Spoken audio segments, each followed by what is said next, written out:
जिसका नाम है कंकाल तंत्र यानी कि स्केलेटन सिस्टम। हम लोग स्केलेटन सिस्टम पढ़ने से पहले हम आप लोग को बतला दें कि एएलपी का रिजल्ट हो गया है। एएलपी सीबीटी 1 का रिजल्ट हो गया। सीबीटी 2 की तैयारी जो बच्चे करते हैं वो हमारे चैनल से जुड़े।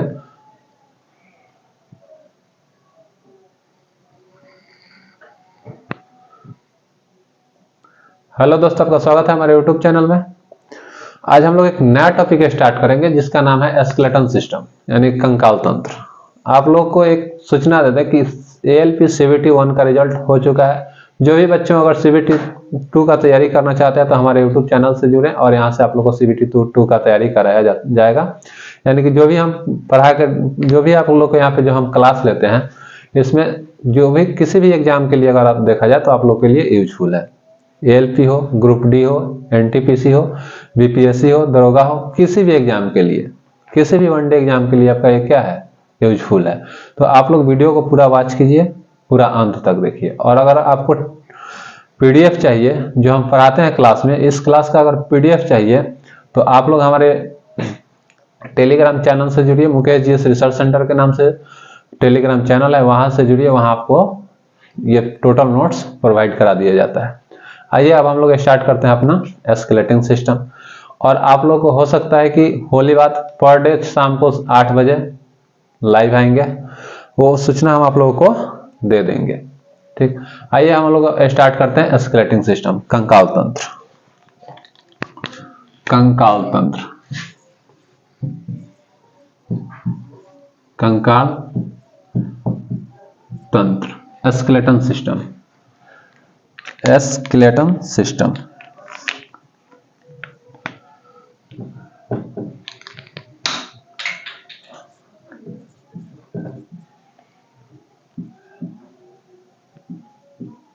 स्केलेटन सिस्टम, कंकाल तंत्र, स्केलेटन सिस्टम की कंकाल तंत्र। आइए अब हम लोग समझते हैं कंकाल तंत्र किसे कहते हैं। तो जो खड़ा रहने में मदद करे या चलने में मदद करे उसे हम लोग क्या कहते हैं, कंकाल तंत्र कहते हैं। तो जो चलने में हमें मदद कर रहा है यानी कि हम चल रहे हैं, किसके सहायता से, कंकाल तंत्र की सहायता से हम चल रहे हैं। तो जो हमें चलने में मदद करता है, खड़ा रहने में, अभी हम खड़े हैं, जो हमें चलने में या खड़ा रहने में हेल्प करता है उसे हम लोग क्या कहते हैं, कंकाल तंत्र कहते हैं, स्केलेटन सिस्टम कहते हैं। कंकाल तंत्र दो प्रकार के होता है। क्या होता है, कंकाल तंत्र दो प्रकार के होता है। एक होता है एक्सोस्केलेटन सिस्टम और एक होता है एंडोस्केलेटन सिस्टम। यानी कि एक होता है बाह्य कंकाल तंत्र और एक होता है आंतरिक कंकाल तंत्र। एक होता है exoskeleton system,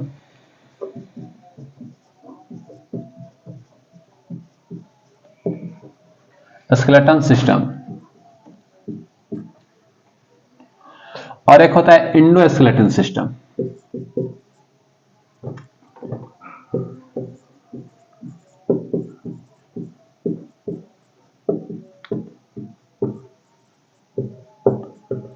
system exoskeleton system को कहते हैं बाह्य कंकाल तंत्र,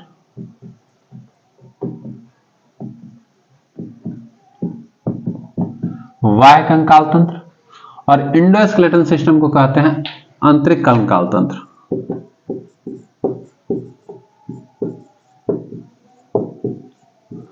कंकाल तंत्र, एंडोस्केलेटन सिस्टम और एक्सोस्केलेटन सिस्टम। एक्सोस्केलेटन सिस्टम यानी कि बाह्य कंकाल तंत्र, एंडोस्केलेटन सिस्टम यानी कि आंतरिक कंकाल तंत्र। एंडोस्केलेटन सिस्टम क्या होता है और एक्सोस्केलेटन सिस्टम क्या होता है, हम लोग समझ रहे हैं। एंडोस्केलेटन सिस्टम किसे कहेंगे और एक्सोस्केलेटन सिस्टम किसे कहेंगे। यानी कि जिसके का हड्डी अगर मांस के ऊपर रहेगा उसे क्या कहेंगे, एंडो। क्या कहेंगे, एंडो, यानी कि बाह्य कंकाल तंत्र। यानी कि जिसका हड्डी ऊपर रहेगा उसे क्या कहेंगे, बाह्य कंकाल तंत्र। और जिसका हड्डी अंदर रहेगा यानी कि हड्डी के ऊपर मांस रहेगा, एंडोस्केलेटन सिस्टम। और हड्डी के ऊपर मांस नहीं रहेगा, एक्सोस्केलेटन सिस्टम। हड्डी के ऊपर मांस रहेगा एंडोस्केलेटन सिस्टम, और हड्डी के ऊपर मांस नहीं रहेगा एक्सोस्केलेटन सिस्टम, यानी कि बाह्य कंकाल तंत्र। यानी कि जिसका हड्डी ऊपर रहेगा वो क्या कहलाएगा, बाह्य कंकाल तंत्र। बाह्य कंकाल तंत्र क्या करता है कि अंदर के जो शरीर होते हैं ना, ये शरीर के ऑर्गन को क्या करता है, रक्षा करता है। यानी कि ये जो बाह्य कंकाल तंत्र होते हैं ये एनिमल में पाए जाते हैं, कुछ कुछ में पाए जाएंगे, ऐसे एनिमल में पाया ही नहीं जाता है, ठीक ना। यानी कि बाह्य कंकाल तंत्र अब किस में पाया जाता है और किस में नहीं पाया जाता है। देखिए, यानी कि जितना देखिए हड्डी उठा के देखिएगा ना, जिसका हड्डी यानी कि ऊपर रहेगा उसको क्या कहेंगे हम लोग, बाह्य कंकाल तंत्र। देखिएगा तिलचट्टा देखें, तिलचट्टा में कौन सा कंकाल तंत्र, बाह्य कंकाल तंत्र। यानी कि उसका हड्डी क्या होता है, ऊपर होता है। उसको ऐसे मारिएगा तो थोड़ा सा लगेगा तो भाग जाता है, क्या मर जाता है, नहीं मरता, क्योंकि उसका हड्डी क्या रहता है, ऊपर आता है। और उसके शरीर को बचाने का काम कौन करता है, हड्डी ही करता है, यानी कि स्केलेटन ही करता है, बाह्य कंकाल ही करता है। तो तिलचट्टा में कौन सा कंकाल तंत्र, बाह्य कंकाल तंत्र। कौन सा कंकाल तंत्र पाया जाएगा, बाह्य कंकाल तंत्र।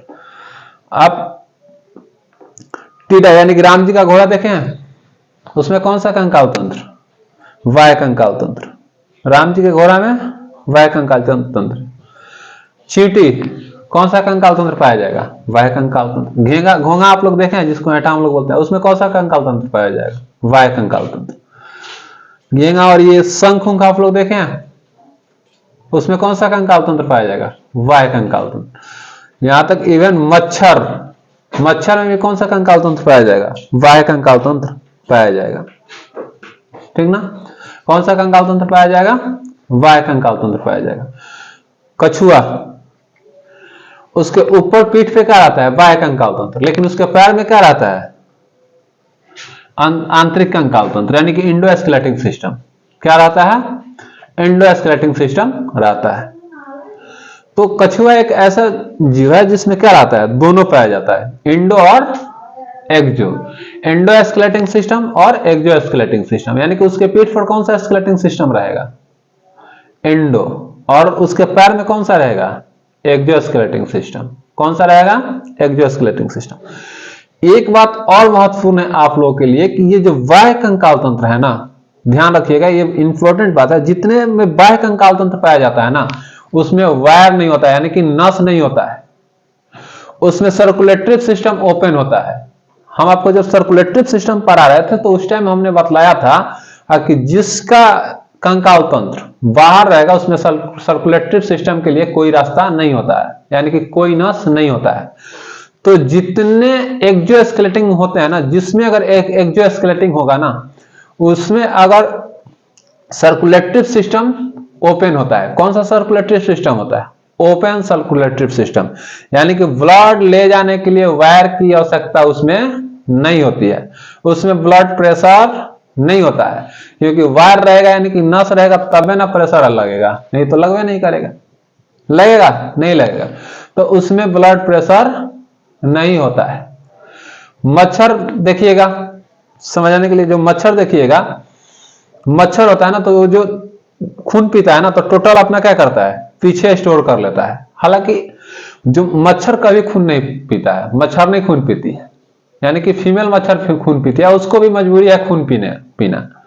वो अपने बच्चा को पालने के लिए क्या करती है, खून पीती है, और सबको ले जाकर पीछे एगो टंकी में क्या कर लेती है, लोड कर लेती है, क्योंकि उसमें क्या है, ओपन सर्कुलेटरी सिस्टम है, ठीक ना। ये मच्छर में बहुत खच्चर होता है लोग, ठीक। तो जितने एक्जोस्केलेटिंग सिस्टम जितना में पाया जाएगा उसमें क्या रहता है, ओपन सर्कुलेटरी सिस्टम, ठीक। यानी कि एक कह सकते हैं कि जितना ओपन सर्कुलेटरी सिस्टम है उसमें कौन सा स्केलेटिंग सिस्टम पाया जाएगा, एक्जोस्केलेटिंग सिस्टम। और जिसमें क्लोज परिसंचरण तंत्र यानी कि क्लोज सर्कुलेटरी सिस्टम रहेगा उसमें क्या रहेगा, एंडोस्केलेटिंग सिस्टम रहेगा। कौन सा स्केलेटिंग सिस्टम रहेगा, एंडोस्केलेटिंग सिस्टम रहेगा। अब बात आता है कि एंडोस्केलेटिंग सिस्टम किस किस में पाया जाता है, तो जितने लगभग एनिमल है ना उस सभी में कौन सा पाया जाएगा, एंडोस्केलेटिंग सिस्टम।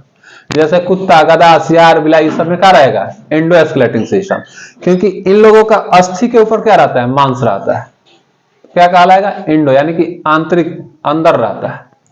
और जितने एंडोस्केलेटिंग सिस्टम होते हैं उसमें सर्कुलेटरी सिस्टम की अगर हम बात करें तो उसमें total circulatory system, cross circulatory system होते हैं, ओपन सर्कुलेटरी सिस्टम नहीं होता है। उसमें कौन सा सर्कुलेटरी सिस्टम रहेगा? क्लोज सर्कुलेटरी सिस्टम रहेगा। उसमें ब्लड प्रेशर होगा, उसका ब्लड जाके एक जगह टंकी में जमा नहीं होगा।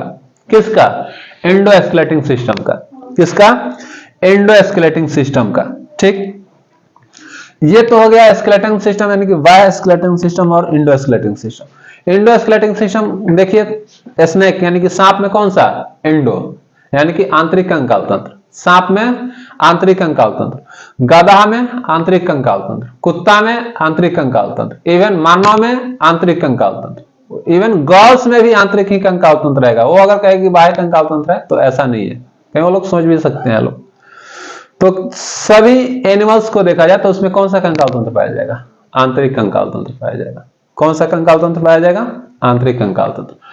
अब इस आंतरिक कंकाल तंत्र को हम लोग दो पार्ट में बांटते हैं, कार्टिलेज और बोन, यानी कि अस्थि और उपास्थि। कार्टिलेज और बॉन्ड, यानी कि आंतरिक कंकाल तंत्र को हम लोग कितने भाग में बांटते हैं? दो भाग में। आंतरिक कंकाल तंत्र, इंडोएस्केलेटिंग सिस्टम।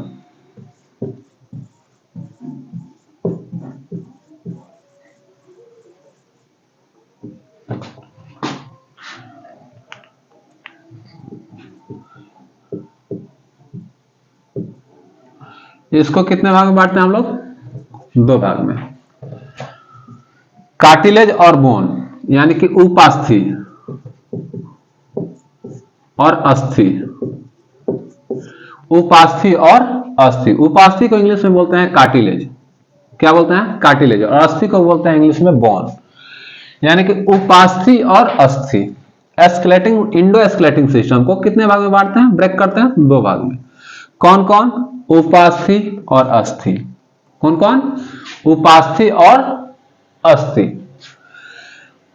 और उपास्थि जो होता है ना, एकदम मुलायम होता है। एकदम उपास्थि क्या होता है? मुलायम होता है। लेकिन अस्थि क्या होता है? कठोर होता है। अस्थि क्या होता है? कठोर होता है।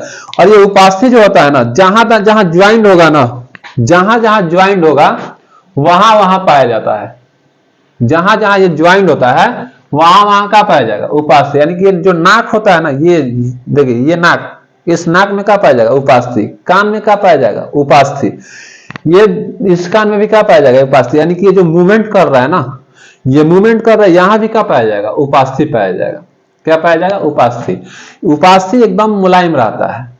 ये अस्थि के इतना कठोर नहीं होता है। क्यों कठोर नहीं होता है? क्योंकि उपास्थि में कैल्शियम फॉस्फेट पाया जाता है, कैल्शियम कार्बोनेट नहीं पाया जाता है। जो उपास्थि होते हैं इसमें कैल्शियम फॉस्फेट पाया जाता है।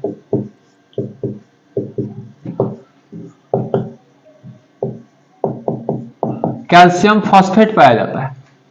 उपास्थि में कैल्शियम फॉस्फेट पाया जाता है। क्या पाया जाता है? कैल्शियम फॉस्फेट पाया जाता है, कैल्शियम कार्बोनेट नहीं पाया जाता है। ये जितने उपास्थि आप लोग देखिएगा ना, उस सभी उपास्थि में कैल्शियम फॉस्फेट पाया जाता है। इसीलिए क्या रहते हैं? उपास्थि मुलायम होते हैं। क्या होते हैं? मुलायम होते हैं। एकदम मुलायम रहेगा। एकदम से मुलायम कौन रहेगा? उपास्थि। लेकिन अस्थि क्या होता है? एकदम से मजबूत होता है। क्या होता है?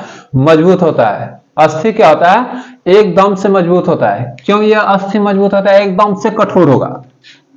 क्या होता है? अस्थि एकदम से क्या होता है? कठोर होता है, हार्ड होता है। ठीक ना? और इस अस्थि में कोई नर्वस सिस्टम नहीं होता, यानी कि तंत्रिका तंत्र नहीं होता है, ना ही रक्त नलिका होता है। अब ये जो अस्थि है इसमें तो कोई तंत्रिका तंत्र होता ही नहीं है, रक्त नलिका होता ही नहीं है। तो आखिरकार इसे पोषण मिलता कैसे है? तो लासिका से। किससे मिलता है? लासिका से, लिम्फ से इसको क्या मिल जाता है? पोषण मिल जाता है। ये जो अस्थि है ना, अस्थि एक सेल से बना रहता है जिसे ऑस्टियोब्लास्ट कहते हैं।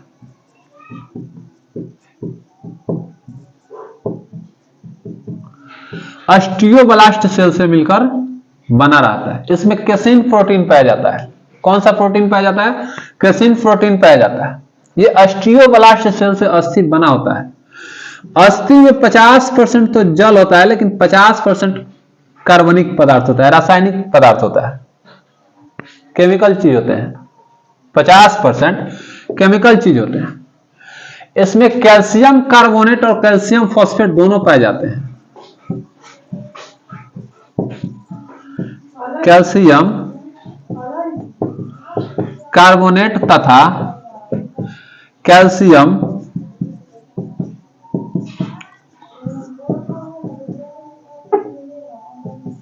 फॉस्फेट दोनों पाए जाते हैं। इसी के वजह से एक अस्थि क्या होता है, बोन क्या होता है, कठोर होता है, हार्ड होता है, बहुत हार्ड होता है। बोन बोन क्या होता है, बहुत हार्ड होता है, बहुत कठोर होता है। अगर हम अस्थि की बात करें तो जब बच्चा जन्म लेता है उस टाइम 270 से 310 रहता है, औसतन 300 अस्थि पाए जाते हैं।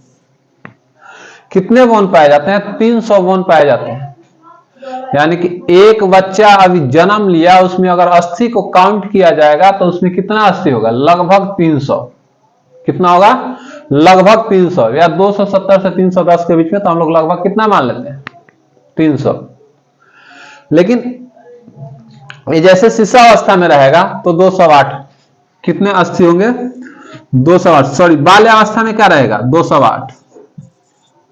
लेकिन वयस्क अवस्था में, ये बाल्यावस्था है, ये जन्म लिया यानी कि जन्म के टाइम का है, तो जब बच्चा जन्म लेता है उस टाइम अस्थि कितने होते हैं, 300, लगभग 300। लेकिन जब बाल्यावस्था हो जाता है तो कितना होता है, 208। ये कैसे कम हो जाते हैं आप लोग को ये क्या हो जाता है, वॉन क्या हो जाता है, जुटने लगता है एक दूसरे में, एक क्या होता है, जुटने लगता है वॉन, और जुटने की वजह से क्या हो जाता है, कम हो जाता है। और जैसे वयस्क होइएगा ना, वयस्क होइएगा तो 206 हड्डी, यानी कि हम लोग अभी हम लोगों में कितने अस्थि हैं, 206 हड्डी। कितना अस्थि है, 206 हड्डी। हम लोगों में अभी कितने हड्डी हैं, 206। तो वयस्क हो जाइएगा तो आपने कितना हड्डी रहेगा, 206। हड्डी का मैक्सिमम घनत्व तो कितना कब हो जाता है, तो 30 वर्ष की आयु में हड्डी का मैक्सिमम घनत्व हो जाता है। कितना, 30 वर्ष की आयु में हड्डी का मैक्सिमम घनत्व होता है। हड्डी अगर 30 साल के बाद टूट जाएगा तो बहुत लेट से जुड़ता है। लेकिन अगर बच्चा में, मान लीजिए कि एक 30 साल के व्यक्ति में का हड्डी टूटता है, और एक मान लीजिए कि 10 साल का बच्चा का व्यक्ति हड्डी टूटता है, तो सबसे पहले किसका रिजेनरेट होगा, यानी कि हड्डी बनेगा बच्चा का, यानी कि सबसे पहले जुड़ेगा कहना का, बच्चा का। लेकिन बहुत मुश्किल से जुड़ेगा वो 30 साल वाला का। 30 साल तक तो ठीक है, जुड़ भी जाता है, लेकिन जैसे 50 प्लस हो जाता है ना, 40-50 प्लस हो जाता है, तो हड्डी को जुटने में बहुत दिक्कत होता है। उसका एक ही उपाय, अगर टूट गया तो ऑपरेशन, टूट गया तो ऑपरेशन, अन्यथा और उसका कोई ऑपरेशन से भी सक्सेस नहीं होता है उतना। ऑपरेशन से भी हड्डी क्या होता है, सक्सेस उतना नहीं होता है, उतना अच्छा से नहीं जुट पाता है। तो ये तो हो गया अस्थि। अब हम लोग अस्थि को भी दो भाग में बांटते हैं। जो हमारे अस्थि होते हैं इसको भी हम लोग क्या बांटते हैं, दो भाग में बांटते हैं, एपेंडिकुलर और एक्सियल। इस अस्थि को भी हम लोग दो भाग में बांटते हैं। कितने भाग में बांटते हैं, दो भाग में।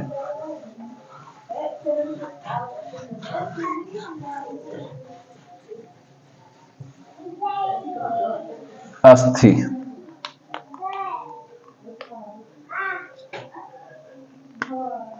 एपेंडिकुलर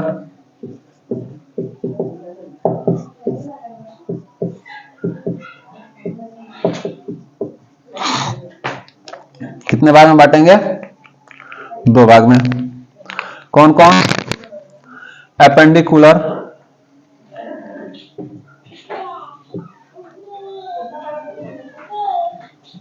और एक्सियल। एपेंडिकुलर और एक्सियल, एपेंडिकुलर और एक्सियल दो भागों में हम लोग बांटते हैं। अस्थि को कितने भाग में बांटते हैं, दो भाग में। एपेंडिकुलर क्या करता है, ये हमें चलने में मदद, खड़ा होने या चलने में मदद करता है। जो एपेंडिकुलर होता है ये क्या करता है, हमें चलने या खड़ा होने में क्या करता है, मदद करता है। इसकी संख्या 126 होता है, यानी कि 126 होता है, जबकि एक्सीएल का संख्या कितना होता है? 80 होता है। दोनों को ऐड कीजिएगा तो कितना हो जाएगा? 206, यानी कि टोटल 80, यानी कि टोटल 1 कितना होगा? 206। कितना होगा? 206। एपेंडिकुलर कितना होगा? 126 यानी कि 126। एक्सियल कितना होगा? 180। एपेंडिकुलर हमें चलने में सहायता करता है, खड़ा होने में सहायता करता है, लेकिन एक्सियल हमारे नाजुक अंगों को सुरक्षा करता है, जैसे रिब्स की हड्डी एक्सियल में आएगा। ये हार्ट, फेफड़ा, इस सबको सुरक्षा कौन करता है? इस सबको सुरक्षा कौन करता है? एक्सियल करता है। कौन करता है? एक्सियल करता है। सुरक्षा कौन करता है? एक्सियल। ये रीढ़ की हड्डी, जो रीढ़ की हड्डी है ना, रीढ़ की हड्डी, इससे 33 जोड़ा लगभग नस जाते हैं। 33 जोड़ा पूरा नीचे से सूचना को ऊपर ब्रेन तक लेके जाता है ये नस। इस नस को रक्षा कौन करता है? रीढ़ की हड्डी। तो क्या हो जाएगा? एक्सियल। यानी कि जो हमारे नाजुक अंगों को सुरक्षा प्रदान करता है वो क्या कहलाएगा? एक्सियल। हमारे सर में, सर को यहां से अगर गर्दन निकालिएगा तो इसमें 29 हड्डी, यानी कि क्रेनियम में 8 हड्डी।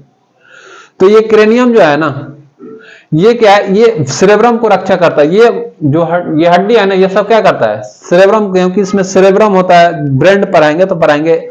सेरेब्रम होता है, मेडुला ऑब्लिगाटा होता है, सेरिबेलम होता है। ये सब एकदम नाजुक अंग है, इसको सुरक्षा प्रदान करता है। तो उससे कहां पढ़ेंगे हम लोग? एक्सियल में।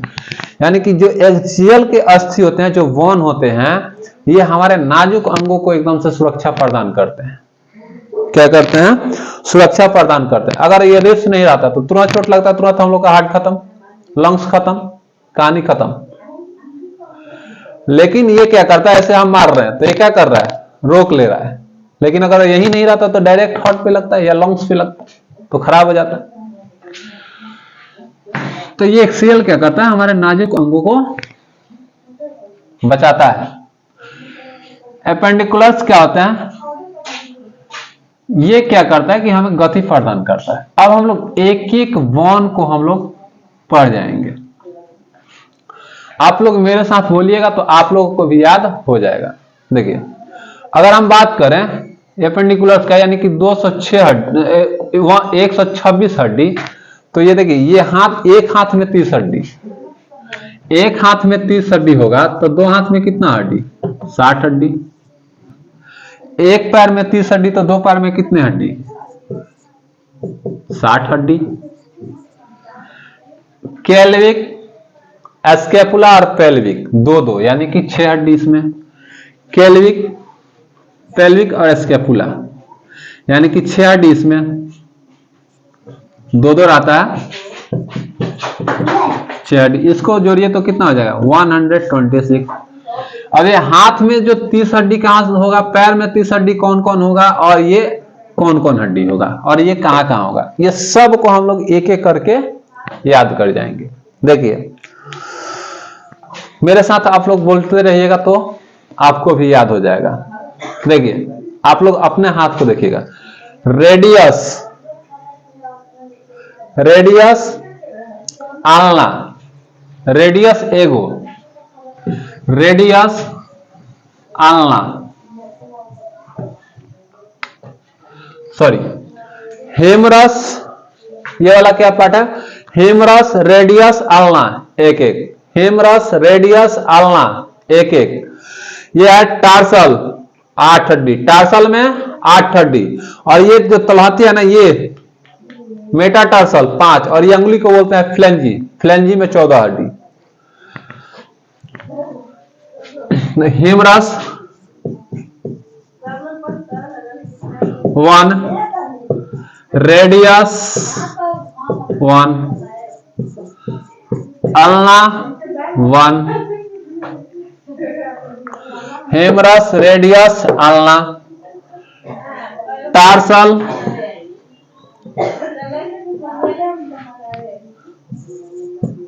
कार्पल, यानी कि कलाई की हड्डी को क्या कहते हैं? कार्पल, 8 गो। मेटाकार्पल, मेटाकार्पल 5 गो। और फ्लैंजी 14 गो। Humerus 1, radius 1, ulna 1, carpus 8, metacarpus 5 और फ्लैंजी 14। इसको ऐड कीजिए तो कितना हो जाएगा 30। यानी कि एक हाथ में कितने हड्डी 30 हड्डी। एक हाथ में कितने हड्डी 30 हड्डी। देखिए ये वाला यहां से यहां तक भाग है जो क्या है हिमरस है। हिमरस यहां देखिएगा रेडियस अल्ना, रेडियस अल्ना ये एक एक यानी कि 3 हड्डी। और यहां देखिए कार्पल यानी कि कलाई की हड्डी को क्या कहते हैं कार्पल, यहां 8 हड्डी। और ये जो तलहथी है ना ये इसमें इसे कहते हैं मेटाकार्पल 5 हड्डी। और फ्लैंजी अंगुली को क्या बोलते हैं फ्लैंजी। फ्लैंजी में कितना 14। फ्लैंजी में कितना 14। बोले humerus 1, humerus 1, radius 1, ulna 1, carpal 8, metacarpal 5, phalanges 14। Humerus 1, humerus 1, humerus 1, radius 1, ulna 1, carpal 8, metacarpal 5, metacarpal 5, phalanges 14, phalanges 14, phalanges 14। ये तो हाथ का हो गया। क्या हो गया ये तो हाथ का हो गया। अब एक हाथ में ये कितने हड्डी 30 हड्डी, तो दो हाथ में कितना हो जाएगा 60 हड्डी। कितना हो जाएगा 60 हड्डी। ये एक हाथ की हम बात कर रहे हैं। एक हाथ में ये 30 हड्डी, तो कितने दो हाथ में कितने हड्डी 60 हड्डी। कौन कौन एक बार और देखते हैं। Humerus radius ulna 1 1, humerus radius ulna 1 1, humerus radius ulna 1 1, humerus radius ulna 1 1, humerus radius ulna 1, carpal 8, carpal 8, carpal 8, metacarpal 5, metacarpal 5, metacarpal 5, phalanges 14, phalanges 14, phalanges 14। चलिए अब हम लोग देखते हैं पैर का। ये तो हाथ का हो गया।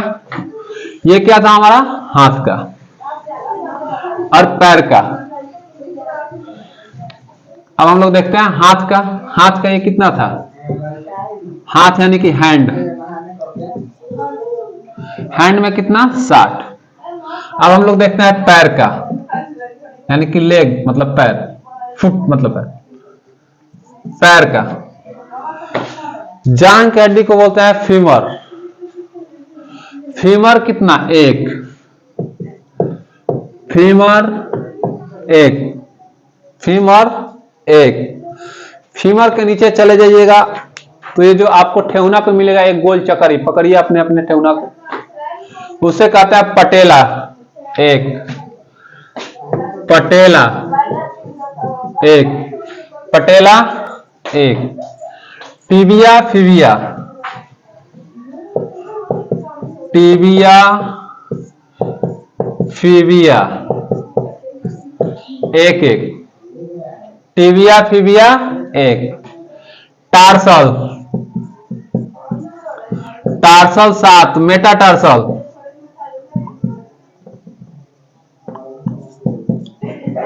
Metatarsal 5, phalanges, phalanges, metatarsal 5, phalanges 14। अंगुली के हड्डी को, पैर की अंगुली की हड्डी को क्या कहते हैं फ्लैंजी कहते हैं। क्या कहते हैं फ्लैंजी कहते हैं। Femur 1, patella 1, tibia fibula 1, tarsal 7, metatarsal 5, phalanges 14। देखिए ये जो जांघ का हड्डी है उसे क्या कहते हैं femur. Femur 1, femur 1, femur 1, femur 1। Femur में कितने हड्डी 1, femur 1, patella 1, tibia fibula 1 1, tibia fibula 1 1, tarsal 7, tarsal 7, metatarsal 5, phalanges 14, phalanges 14, phalanges 14। Femur 1, patella 1, tibia 1, fibula 1, tarsal 7, metatarsal 5 और फ्लैंजी 14, फ्लैंजी 14। ये पैर की हड्डी है। क्या है ये पैर की हड्डी। एक पैर में कितने 30, तो दो पैर में 60, दो पैर में 60। चलिए 120 हम लोग निपटा दिए। कितना निपटा दिए 120। कितना निपटा दिए हम लोग 120। अब 6 गो और देखना है। 6 को क्या करना है और देखना है। तो वो 6 को कौन कौन है देखिए, ये देखिए काला उत्तर ये जो है ना, ये कैल्विक, कैल्विक 2, कैल्विक 2, कैल्विक, कैल्विक कितना 2, कैल्विक 2, कैल्विक कितना 2, कैल्विक 2। ये जो कॉलर पर जो हड्डी देखिएगा ना, इसे हम लोग कहते हैं कैल्विक। कैल्विक कितना होता है 2। ये कैल्विक का काम है हाथ को उठाने और गिराने में हेल्प करता है। कैल्विक का और कोई काम नहीं है। कैल्विक का काम क्या है, हाथ को गिराने और उठाने में क्या करेगा, हेल्प करेगा। सबसे कमजोर हड्डी कैल्विक, सबसे कमजोर हड्डी कैल्विक। सबसे कमजोर हड्डी कौन होता है, कैल्विक होता है। कौन होता है, कैल्विक। अब देखिए ये वाला जो आप लोग 5 खुद बोलते हैं, ये वाला क्या है, एस्कैपुला, एस्कैपुला। ये वाला एस्कैपुला, यानी कि एक ये एस्कैपुला और एक ये एस्कैपुला। एस्कैपुला, एस्कैपुला 2, कैल्विक एस्कैपुला 2, कैल्विक 2, एस्कैपुला 2, कैल्विक 2, एस्कैपुला 2, पेल्विक। यानी कि जो कमर का हड्डी होता है ना, जो कमर के हड्डी को क्या कहते हैं, पेल्विक कहते हैं। क्या कहते हैं, पेल्विक। पेल्विक में कितने हड्डी होते हैं, 2। यानी कि टोटल ये कितना हड्डी हो गया, 6। कितना हो गया, 106। एपेंडिकुलर कितना हो गया, 106। एपेंडिकुलर में किसी को दिक्कत नहीं है। एक बार चलिए हाथ से हम लोग स्टार्ट करते हैं, पूरा पैर और ये सब देख जाते हैं। देखिए humerus 1, radius 1, ulna 1, carpal 8, metacarpal 5, phalanges 14, फ्लेंजी 14। पैर में आइए, हेमरस sorry femur 1, femur 1, patella 1, tibia 1, fibula 1, tarsal 7, metatarsal 5, phalanges 14, clavicle 2, कैल्विक 2, scapula 2, pelvic 2, यानी कि 6। टोटल कितना हो गया, 126, 126। कितना हो गया, 126। एक बार और देखिए, humerus 1, radius 1, ulna 1, carpal 8, metacarpal 5, phalanges 14, femur 1, पैर में आइए, femur 1, patella 1, tibia 1, fibula 1, tarsal 7, metatarsal 5, phalanges 14, clavicle 2, pelvic scapula, clavicle 2, scapula 2, pelvic 2, 6। Total कितना हो गया, 126। चलिए